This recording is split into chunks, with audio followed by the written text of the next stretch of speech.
believe you are merely postponing life's inevitable end. I tell you that you are actively constructing your personal hell at 80, and it is not made of fire and brimstone. It is made of cold loneliness, crushing dependency, and sterile regret. This nightmare is not some random fate. It is the predictable mathematical harvest of the boundaries you failed to plant in your prime. You have spent your 40s and 50s sending out an insidious, invisible contract to the world. My peace is cheap, my time is free, and my self-respect is negotiable. The 8 nightmares awaiting you at 80 are simply the interest accrued on that debt of cowardice. The core premise, the truth you must swallow now, is that your trauma is not what happened to you. It is what you continue doing to yourself by allowing the patterns of abuse, rejection, and failure to define your present limits. If you are ready to terminate the construction of your own miserable future, if you are finally ready to seize the only power you have left, then right now, write the word enough in the comments. The first phantom you will encounter at 80 is the solitude of the harvest. You will be surrounded by family, the grown children, the distant relatives, who only want to manage your finances or divide your assets, but without a single person who genuinely values your company, your history, or your wisdom. Why? Because you have spent the last 30 years cultivating relationships based on obligation and need, not authentic connection and mutual respect. You traded the honest, difficult no that could have established self-respect for the easy, compliant yes that ensured temporary peace, and crucially, ensured you wouldn't be rejected. This pattern guaranteed that you only attracted and retained emotional parasites, people who stayed only as long as you provided resources, validation, or cushioning for their own drama. At 80, when the resources dwindle and the cushioning fails, they will remain just close enough to check the pulse of your bank account, and that hollow proximity will be your eternal torment. The root of this self-sabotage is your catastrophic failure to use the one simple word that could have saved you decades ago. No. Your subconscious, terrified by the old rejection trauma, learned that the risk of saying no, the risk of upsetting the power structure or being left alone, was far greater than the pain of being constantly abused or disrespected. So your system defaulted to the pathological yes, turning you into an indiscriminate emotional resource. Now in your 50s, this reflex has become autonomous. You reflexively agree to demands that drain your health, steal your time, and violate your peace, all because a child's fear of abandonment still overrides an adult's knowledge of self-worth. This is not generosity, it is a profound philosophical surrender. You are sacrificing your dignity for the cheap illusion of belonging. The analyst sees your current compliance not as loyalty, but as a deliberate, self-inflicted wound designed to prove your own worthlessness. You think by enduring the chaos of others, you are being the good parent, the good friend, the good spouse. You are wrong. You are simply upholding the rules set by the abuse trauma. Your pain does not matter. Your function is to absorb the chaos. This is burden number 1 you must cut. The acceptance of minimization. Every time you minimize their disrespect or your own suffering, you are actively choosing the misery of 80. You are teaching the world that you are not worth defending, and the world is taking meticulous notes. The quiet, insidious nature of this pattern is its greatest strength, because it allows you to believe you are the victim rather than the warden of your own prison. The next stage of this brutal autopsy requires us to dissect the remaining components of your toxic triad, the specific traumas of abuse, rejection, and failure, and to ruthlessly connect them to the other 7 nightmares that are currently on a collision course with your eventual age of 80. We need to expose the engineering behind your future dependency, the precise reasons why you will be sick, alone, and financially vulnerable. This is where the self-pity ends and the cold, hard science of self-preservation begins. Prepare yourself for the surgical review of your life's architecture, and do not dare look away. The truth is your only scalpel. We must now dissect the final corrosive components of the toxic triad and ruthlessly expose how they have engineered your future dependence. Let's start with the wound of rejection. The child in you, desperate for acceptance, learned to tolerate abuse just to avoid being alone. The adult consequence is nightmare 2, emotional dependency. At 80, you will lack the spiritual and emotional fortitude to ask for genuine help. Yet you will be surrounded by people who resent having to provide even minimal care. You will have perfected the art of suffering in silence and demanding attention through passive-aggressive martyrdom. This dependence is not the natural state of old age.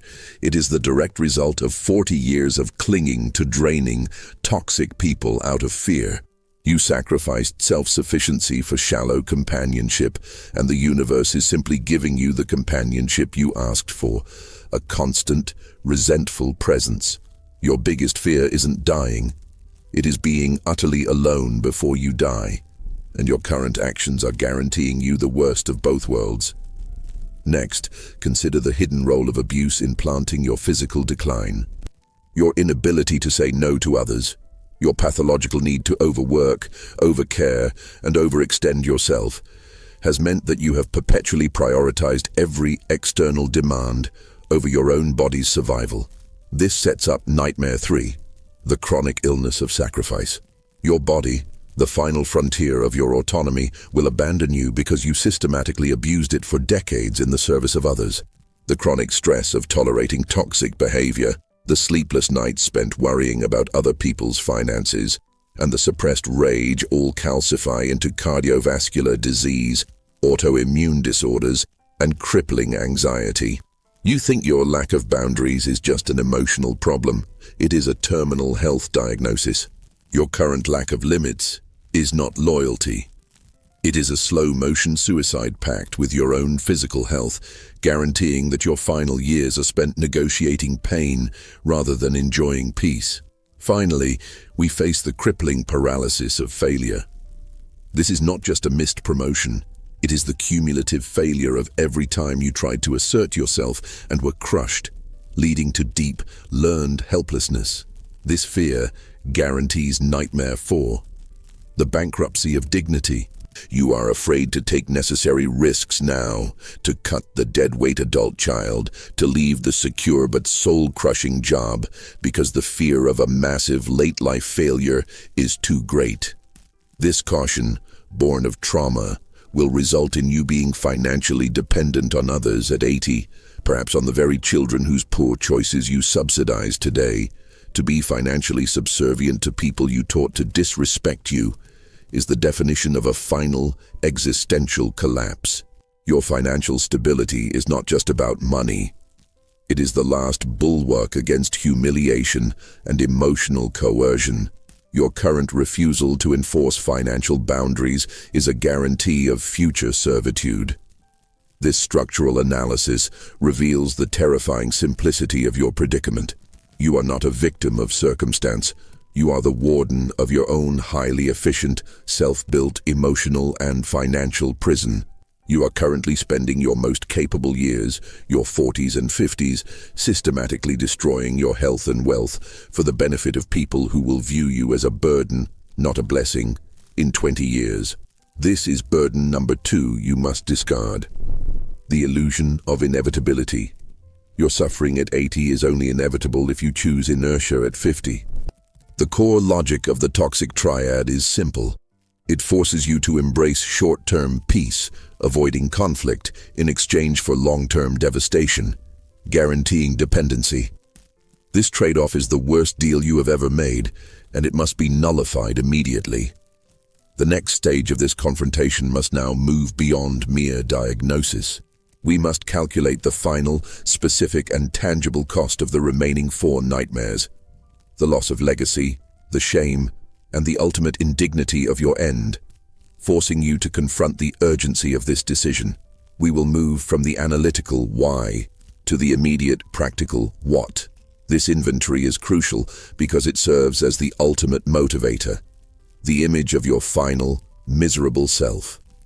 Do not change your focus. This is the most honest look at your future you will ever receive. Do not dare change the channel or allow your attention to wander. The greatest asset you are currently hemorrhaging is not money. It is momentum. You are postponing the inevitable rupture, The definitive moment when you finally cut the toxic cords with burden number 5. The delusion of redemptive hope. You desperately cling to the fantasy that the toxic parent, the neglectful partner, or the entitled adult child will, by some miracle of late-life enlightenment, finally apologize, validate your suffering, and become the person you always deserved. This hope is not fuel for life. It is a cheap, toxic anesthetic that numbs you to the reality of your current situation. You are confusing patience with chronic procrastination. The analyst must be clear. The time for maybe is over. You are 55. You have perhaps 2 decades of real, functional autonomy left. Every day spent waiting for a toxic person to redeem your childhood is a day actively subtracted from your peaceful, dignified future. The only redemption you need is the one you grant yourself by acting decisively right now. This inaction guarantees Nightmare 5, the shame of the reckoning.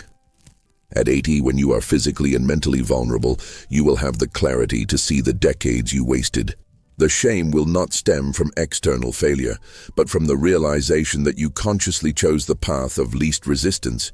You chose the easy yes, and it led you directly to your misery. You will be haunted by the phantom life you could have lived if you had only been brave enough to say no to the incessant demands of others. This shame is compounded by Nightmare 6, the corrosion of legacy. You think you're leaving a loving family, but you're actually leaving a blueprint for your children and grandchildren, showing them precisely how to tolerate abuse and how to sacrifice their own well-being for emotional blackmail. Your current lack of boundaries is not a kindness. It is a transgenerational trauma passed on by your own cowardice. You taught them that love means self-destruction, and that lesson is the most damning part of your legacy. To understand the cost, you must perform the inventory of lost tardy. Calculate the cost of the last toxic argument you endured. How many hours of cortisol coursed through your system? How much sleep did you forfeit? This stress directly contributes to Nightmare 7, the utter loss of self. You are so defined by your roles, the martyr, the caretaker, the peacemaker, that when the toxic entity inevitably leaves or dies, you will find a profound, terrifying void.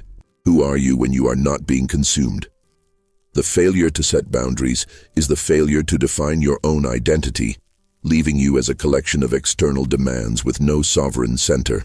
This is the existential collapse of the self. Your current life is not a tapestry.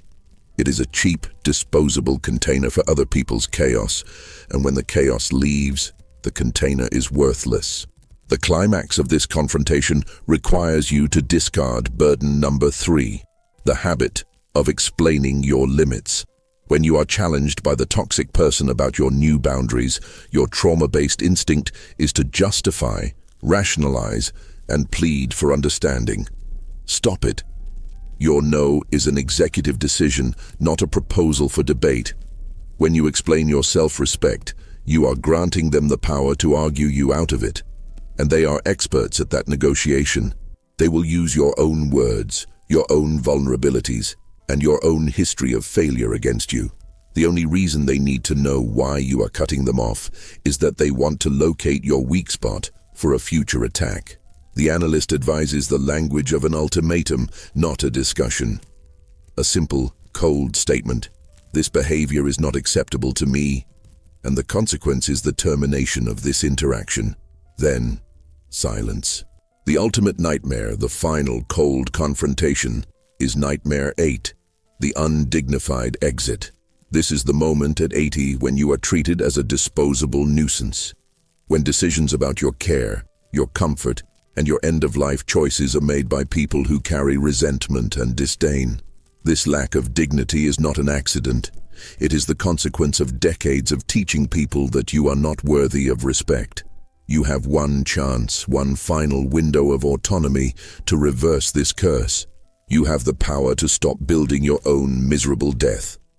The solution is not complex. It is simply ruthless and immediate. The cost of inertia is no longer abstract. It is your ultimate fate. If the shame of Nightmare 8 has finally pierced your armor, I need you to do this. Share this video with one person you know is currently building their own miserable 80s and break the cycle for them. The autopsy is complete and the prognosis for inertia is terminal. We must now move to the creation of your definitive defense, the new Magna Carta of self-respect. This is not about anger or revenge.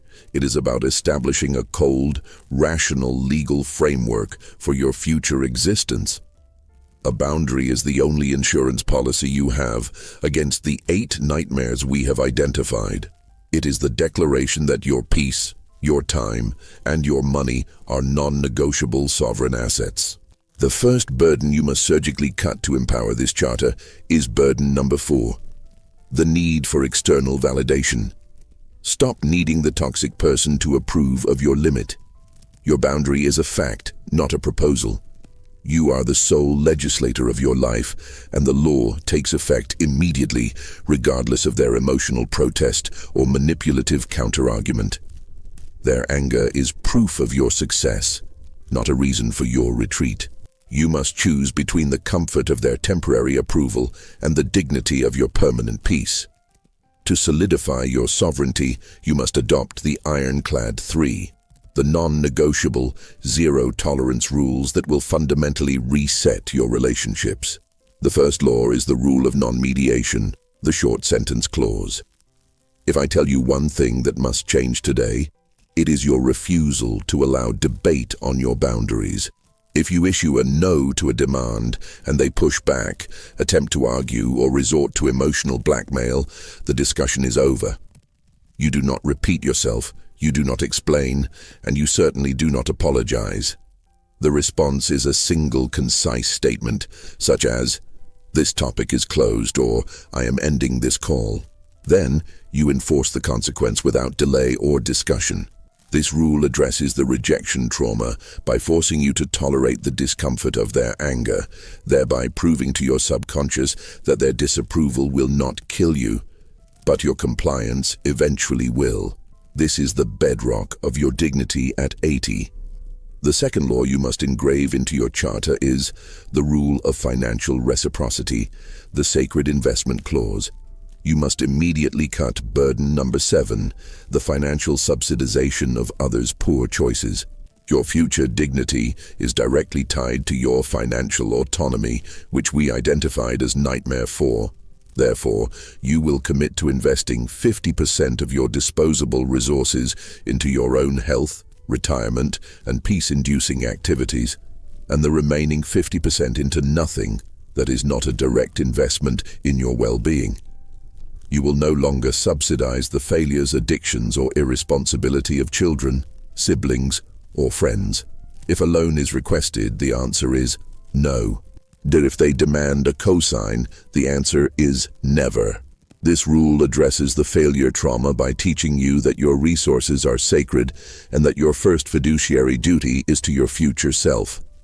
You must prioritize your dignity at 80 over their temporary convenience today. The third law, which protects you from Nightmare 7, the utter loss of self, is the rule of identity autonomy, the title cut clause.